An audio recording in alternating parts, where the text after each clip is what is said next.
3 நாள் அரசுமுறை பயணமாக பிரதமர் டதஸ்ரீ அன்வார் இப்ராஹிம் டோஹா சென்றடைந்தார். அதிகாலை 2:37 மணி அளவில் பிரதமர் கத்தார் அனைத்துலக விமான நிலையம் சென்றடைந்ததாக தெரிவிக்கப்பட்டுள்ளது. பிரதமரை அந்நாட்டின் வெளியுறவுத்துறை துணை அமைச்சர் சுல்தான் பின் சாத் அல் முராக்கி, மலேசிய வெளியுறவுத்துறை அமைச்சர் டதஸ்ரீ முகமது ஹசான், கத்தாருக்கான மலேசிய தூதர் ஜம்சாரி ஜஹாரன் ஆகியோர் வரவேற்றனர். பிரதமருடன் முதலீடு, வர்த்தகம் மற்றும் தொழில்துறை அமைச்சர் Tengku Dato' Sri Zafrul Abdul Aziz, உயர்கல்வித்துறை அமைச்சர் Dato' Sri doctor Zambry Abdul Kadir ஆகியோரும் சென்றனர். கத்தார் அமீர் Sheikh Tamim bin Hamad Al தானியின் அழைப்பின் பேரில் பிரதமர் அங்கு விஜயம் செய்துள்ளார்.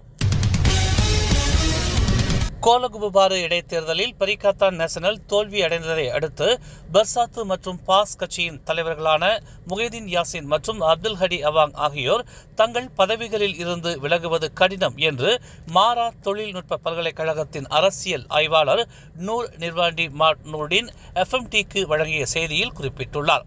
ஒவ்வொரு கட்சியும் செல்வாக்கு மிக்க தலைவர்களால் வழிநடத்தப்பட வேண்டும் என்று குறிப்பிட்டுள்ள அவர், மலேசிய அரசியல் நிலப்பரப்பில் மாபெரும் மற்றும் கடுமையான தலைவர்கள் தொடர்ந்து ஆதிக்கம் செலுத்தி வருவதாக கூறினார். இந்த கட்சிகளின் படிநிலை மற்றும் அடிமட்ட ஆதரவின் அடிப்படையில் எந்த ஒரு அரசியல் தலைவரும் தங்கள் பதவியை துறப்பது கடினம் என்று அவர் கூறினார். ஸ்லாங்கூர் கால்பந்து அணியின் வீரர் ஃபைசால் ஹலீம் மருத்துவமனையில் தீவிர சிகிச்சை பிரிவில் சிகிச்சை பெற்று வந்தாலும் அவர் இன்னும் உற்சாகமாக இருப்பதாக கூறப்படுகிறது.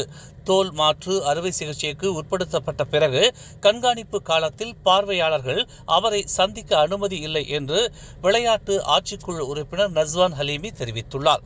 இந்த தோல் அறுவை சிகிச்சைக்கு மருத்துவ குழுவின் நெருக்கமான மற்றும் கடுமையான கண்காணிப்புடன் ஃபைசால் ஹலீம் தனிமைப்படுத்தப்பட வேண்டும் என்பதால் அடுத்த 2 வாரங்கள் மிக முக்கியமானவை என்று அவர் கூறினார். பெல்ஜியத்திலிருந்து 30,000 வெள்ளி மதிப்புள்ள சிகிச்சை முறை ஃபைசாலை விரைவாக மீட்க உதவும் என்று மருத்துவர் குறிப்பிட்டுள்ளார். பாலஸ்தீன விவகாரம் தொடர்பான அமைதி பேச்சுவார்த்தையில் கத்தாரின் முயற்சிகளுக்கு மலேசியா முழுமையாக ஆதரவளிக்கும் என்று வெளியுறவுத்துறை அமைச்சர் டதஸ்ரீ முகமது ஹசான் தெரிவித்துள்ளார். இதுகுறித்து கத்தார் பிரதமரும் வெளியுறவுத்துறை அமைச்சருமான ஷேக் முகமது பின் அப்துல் ரஹ்மான் அல் தானியுடன் தாம் பேச்சுவார்த்தை நடத்தியிருப்பதாக அவர் கூறினார். இச்சந்திப்பில் பாலஸ்தீன மக்களுக்கு எதிராக இஸ்ரேலின் கொடூர தாக்குதலை கண்டித்து கத்தார் எடுத்த முடிவுக்கு மலேசியா தனது ஆதரவை அறிவித்துள்ளது. நேற்று மாலை குவாந்தான் கடல் வழியாக மலேசியாவுக்குள் நுழைய முயன்ற 3 மியான்மர் நாட்டினர் உட்பட மலேசியர் ஒருவரும் கைது செய்யப்பட்டுள்ளார்.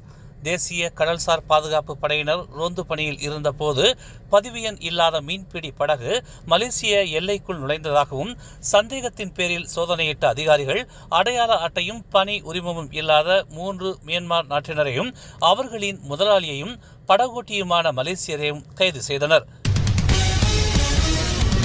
கல்வி அமைச்சு எல்லா பள்ளிகளையும் அரவணைத்து செயல்படும் என்று கல்வி அமைச்சர் ஃபாத்திலனா சிடேக் நம்பிக்கை தெரிவித்துள்ளார். தமிழ் பள்ளிகள் மலேசிய இந்தியர்களின் வாழ்வியலில் ஒரு பங்கு என்பதை தாம் நன்கு அறிவதாகவும், கல்வி அமைச்சர் ஆவதற்கு முன்னமே தாய்மொழி பள்ளிகளுக்கு எதிரானவர்களிடமிருந்து தாம் விலகி இருந்ததையும் ஃபாத்திலனா சிடேக் நினைவுறுத்தினார்.